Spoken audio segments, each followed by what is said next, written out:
So it's morning and not all the solar fountains are running. A couple of them are just starting, but look at this. This one is running right now as an electric pump off my power unit, but that's not what I want to talk about. I made this fountain, which was so fun, with a vase. It's fabric that's covered over that vase, and the ball is sitting on top on a little plate. The ball is the same thing as you probably saw this video, and this video it's from the Christmas balls that you put on. It was from the Dollar Tree, and all I had to do was just add on, you can see here the glue, and there's a little glue on here. So this is hot glue that's put around. This was a white one, but I did paint it up a little bit more with non-toxic paint, and now it's sitting there. You'll see how I put it together. So this is how easy it is to make. And check out my other videos because I go into far more details. I use a hot glue gun and I go all the way around. You can go once, twice, 3 times, it doesn't matter. And what you're doing is you're creating a tiny perch. And let me tell you something, their feet are so tiny that they hold on to that hot glue that's cooled as the best perch ever. Now, of course, you will have to make sure that hole goes all the way through because these globes have a hole on one side. So you will have to make a hole on the other side.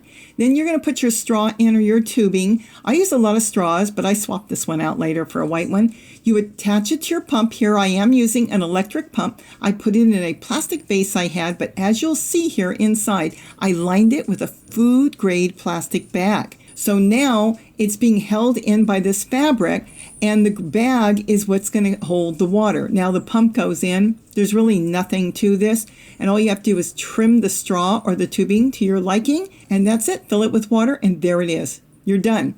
And you think it's fast? It is fast. Look at that side view. Isn't that gorgeous? And the hummingbirds love it. So easy to make. And in the summer, I think I'm going to swap this out for solar. Just too cute.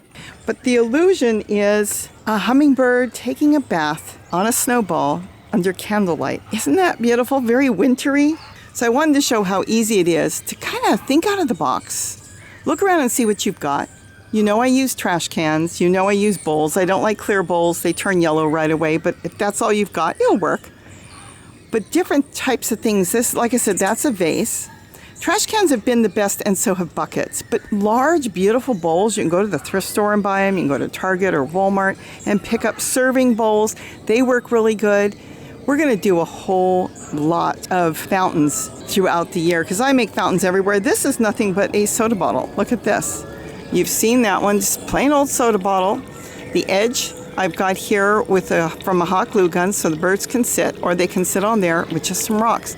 We can be as simple or as complex as we want to be, but there is nothing more fun than just having a fountain out there that the birds can enjoy, and you can sit back, have a cup of coffee, iced tea, hot tea, and enjoy the birds. Because this has just been great. They come in the morning, they look for that one. That one's not running yet. The sun is still just coming up. And they found this one because this one is powered by my power unit. I absolutely love that power unit. It's 300 watts, but I can drag it around. See, right now I only have one plugged in. But I can drag it around the yard, use my soldering iron when I'm working in the garden.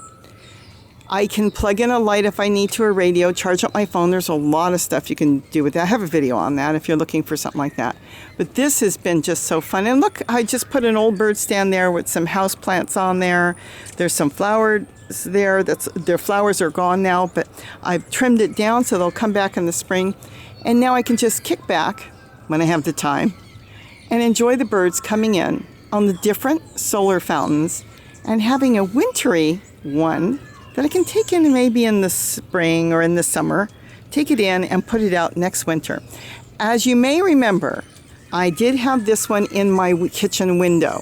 This is where originally I wanted to make it for. I put it out there, but with all the birds feeding, birds generally don't want to take a bath in the same exact spot as they're feeding, okay? Because they want to feel safe that they have a little privacy and a way to scoot out of here quick and go into a tree or a bush, because when they're wet, they can't fly as well. And they need about 30 seconds to 60 seconds to fluff that water off their oily feathers and be able to fly again. So if they're all fighting over food or there's so many birds, it makes it a little difficult for them. I've got one feeder here though, and it doesn't seem to bother them. But truthfully, it's better to have your water fountains away from whatever bird feeders you got, be it seed or hummingbird nectar, which is 1/4 cup of white granulated sugar and 1 cup of water. And that's how we feed all ours. And that's all you need. And this way they'll feel safe. She's very interested in what's going on. They'll feel safe, and they'll know that they have a place they can come get a drink. They can take a bath. They can kick back. They love to kick back. And then they can dash into a tree, dry their feathers, clean their feathers off. Now keep in mind, hummingbirds really do take multiple baths all day because of the sticky nectar and pollen they get into in nature. When they put their beaks in things, there's nectar in there. When they're feeding in there, there's pollen. You've seen the yellow dusty pollen. Well, it gets stuck all over them. And what they need to do is wash that off. If they left it on, they could end up with a bacteria problem if they couldn't get it off or some sort of issue. So they take multiple baths. So if you've got hummingbirds, offer them a different type of maybe fountain, something that you can watch them take a bath on. That's fun. And as you'll see here, we'll look here. This has got the ripples, and this one's got the bottle top on this one. I've got the full video on this. This is nothing more than a bottle, a plate, and a trash can, and it's just starting now. The sun is coming out. They sit on top of that and take a bath. They absolutely love it.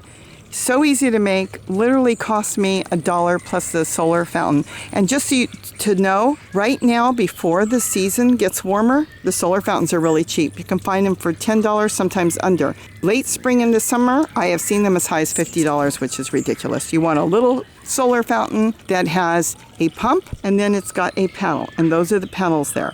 If you want to go electric, you can get those all the time, and they're about you can get those for about $5. So I hope I've given you ideas. Everybody have a wonderful winter season. And, well, think about the birds. They need food and they need water, no matter where you are. If there's birds there, they'll appreciate it. With that, have a wonderful day. And don't forget to eat what you grow. Bye-bye.